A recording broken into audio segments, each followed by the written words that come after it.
I just found out that this very well-known piece of classical Indian literature is not the original, it's not the full story, and my perspective has been completely shaken up from this. Hello and welcome back to the Looking Glass World. My name is Aradhna Matthews, and the work that I'm talking about is something that I think all of you would at least have heard of, and that is the Abhijan Shakuntala by Kalidasa, which is a play. It has gone down as like a beautiful classical piece of Indian literature, particularly because of its depiction of the heroine Shakuntala and how she embodies the ideals of Indian womanhood. Now imagine my shock when I found out that this was not the original and that there is another older version of Shakuntala that exists. And I found that out by reading this book, The Courtesan, the Mahatma and the Italian Brahmin by Manu Pillai, who I love as an author. This book is fantastic. I highly recommend it. But in it, there's a chapter called The Tale of Two Shakuntalas, which goes into exactly this. And it affected me so much that I felt like I had to share it with you. But first, before we go into what I found out about the original Shakuntala, I'm going to do a quick recap of Kalidasa's version, in which the story begins where King Dushyant, who's out hunting or whatever, stumbles upon a hermitage and finds Shakuntala there as this beauty and all of that. She's very demure, very mindful, and of course a virgin. But he is besotted by her beauty and gets her pregnant and says, "Come to the court to claim your place as queen," and then leaves.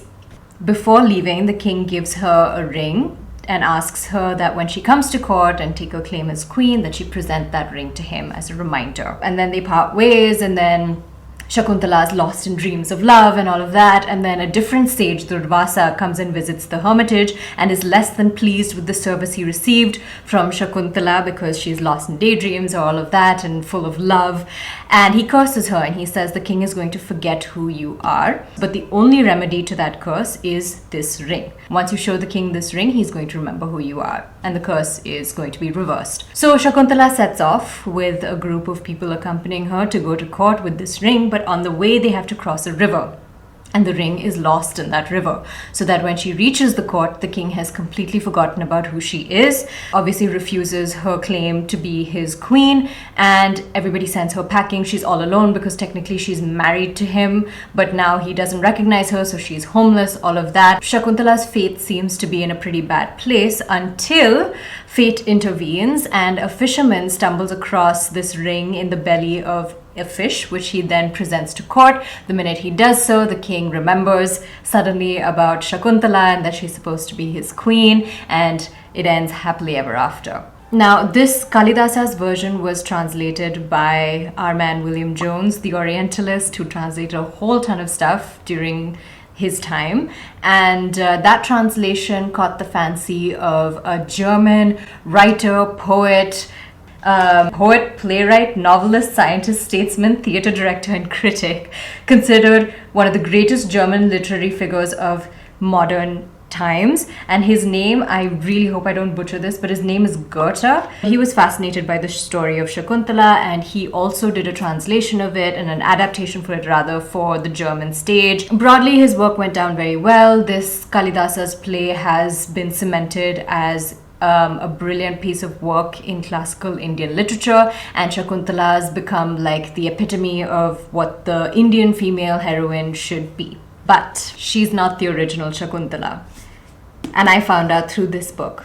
There is an older version of Shakuntala, and she appears in the Mahabharata. And she's very different from Kalidasa's Shakuntala. And why that is a problem primarily is because Kalidasa's version of Shakuntala came to be accepted as sort of the highest gold standard of what an Indian woman should be and what values Indian women should have. So what really blew my mind and what has shaken me up is that that's not the original. There's an older Shakuntala, and her ideals and values are quite different.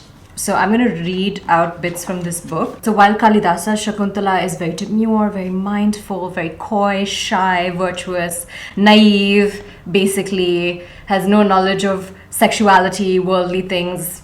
You know where I'm going with this. But Manu Pillai tells us that in her older avatar, which is in the Mahabharata, Shakuntala is a remarkably direct and confident figure. So when Dushyant, who comes and he lands up at this hermitage and he says, "Who's there?" Shakuntala responds without any hint of coyness, shyness, very direct, despite the king, and I'm quoting here, studying her beautiful hips, lustrous appearance, and charming smile. So we all know what's going on in King Dushyant's mind, but still Shakuntala is very upfront about it. There's no sense of that female shame that Indian women are supposed to embody. But then he's very attracted to her and he says, "Be my wife, buxom woman." I don't know which translation this is, but this really makes me laugh. And then he suggests to this girl of lovely thighs that they ought to marry right away in the Gandharva style, where passion compensates for lack of ceremony, and in brackets he's written, or patience. Shakuntala initially asks him to wait, but then is persuaded that this is a legitimate form of marriage. But even then, she seeks a promise first, that her son from this union must be the king's heir. And she says, "Only if this is going to be the case, may you lie with me." And so here we see, as opposed to Kalidasa's coy, shy, innocent little girl, basically, here you have a woman with a head on her shoulders. She has a proposition before her and she's strategic about it. So she sees an opportunity and she takes it. As Pillai writes, the lady in the Mahabharata is sensible, in other words, and able to command from the king a significant pledge. The main difference between these two Shakuntalas is actually highlighted the most when they come to court to meet Dushyant and take their claim, with the child being the heir to the throne, her being queen, all of that. So in the Mahabharata, there is no magic ring, there is no curse, there is nothing. Dushyant forgets that he has impregnated this woman, married her, made a promise to her, and then just hightailed it back to the hills. So she comes to court, she addresses the king and she says, "Remember the promise that you have made." Now he deliberately chooses not to recognize her and he says, "I do not know that this is my son. Women are liars. Who will trust your word?" So there's an exchange that follows and Shakuntala is angry, but still she doesn't back down and she fights and she is very vocal and direct about how she feels. And she says, "Even if you don't recognize this child as your son, he will be great even without you." And then there's a little bit of Deus Ex Machina again, and a divine voice says that the boy is the king's son, upon which Dushyant announces that he had known Shakuntala was telling the truth all along, and says that if he had accepted him just from Shakuntala's words, there would have been doubt among the people. So for public approval, the king had been loudly declaring complete lies. And then Manupilla continues and says, without irony, he then proceeds to forgive Shakuntala for her harsh words. But you see that there are very clear differences in Kalidasa's version. When she comes to court, first of all, she doesn't come alone. She comes accompanied by a whole group who speaks for her, because a chaste woman has no voice. Then, because of this curse, the king has forgotten about this son. So in Kalidasa's version, nobody is to blame.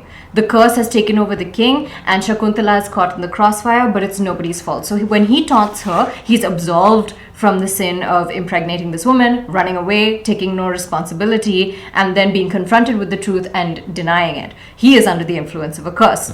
And Shakuntala does not fight back. She sheds pious tears and stays quiet until fate intervenes and the ring saves the day, brought by a fisherman. So here, with a similar context, you have two women who approach it in very different ways. And the shocker is that Kalidasa's version goes down and is accepted as like the feminine ideal, whereas the much older Mahabharata, where Shakuntala makes her first appearance, is forgotten. This is not the only instance of something like this happening. I just found out that the Shakespeare that we learn in school, that is taught in colleges, is most likely not the original.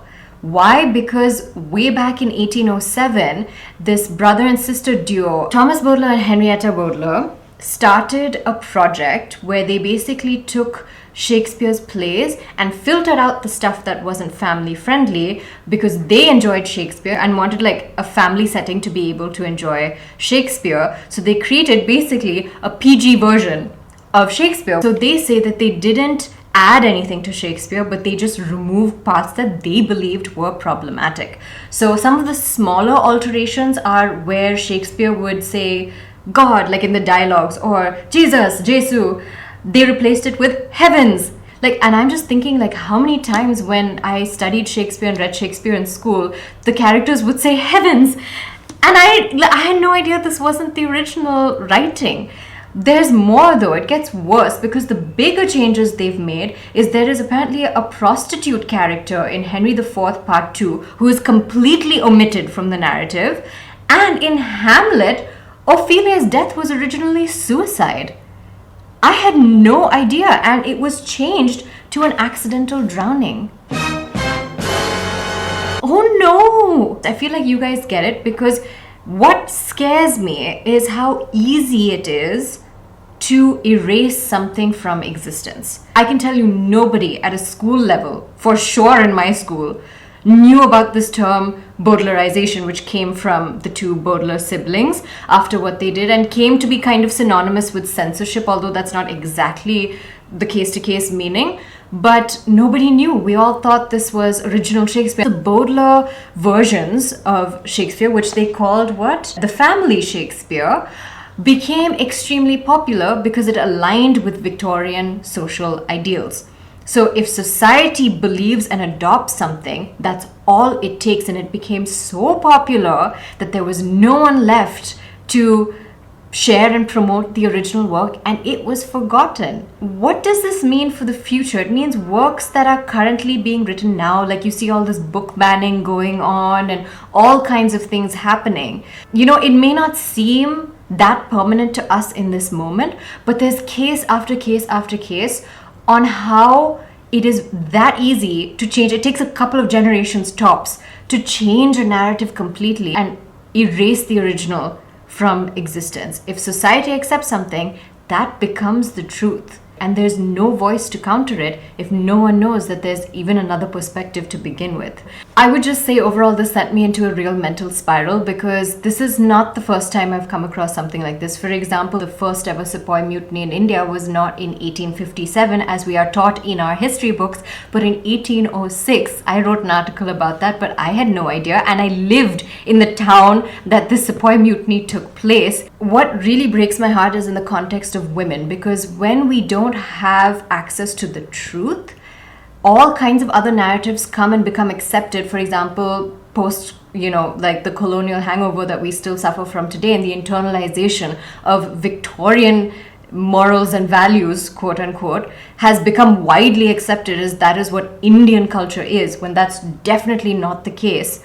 It really affects the way that women perceive themselves, the standards that are held for them, and nobody knows that there are two Shakuntalas. The one that you may be seeing may not be the original, and the original may be a badass. And we just don't know. And unfortunately, our culture is moving forward with the version of Shakuntala that is popularized, and that sets the tone for what all Indian women should ideally aim to be. I've gone on a bit of a rant this video because like I said in the beginning, I was shaken up when I learned about this, but here I'm sharing this video because I think you will appreciate knowing about this as well. And I really like the way that Manu Pillai closes the chapter on the two Shakuntalas. Kalidasa's was a tremendously popular retelling of the story, given that the hero and heroine are both romantic victims.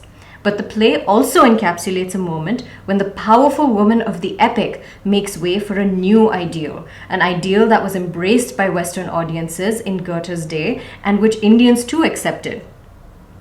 This Shakuntala, who travelled seamlessly from Kalidasa's Sanskrit verses to the Victorian imagination, still eclipses the more remarkable woman who first appeared in the great Indian epic, one who does not conform to notions of patriarchal correctness and stands proud instead as a challenge to the world of men. And with that, we come to the end of this video. I hope you enjoyed it. If you want more book recommendations like this one, you can follow me on Instagram at The Looking Glass World. But make sure you like, comment, and share this video. Thank you so much for watching. I'll see you next time.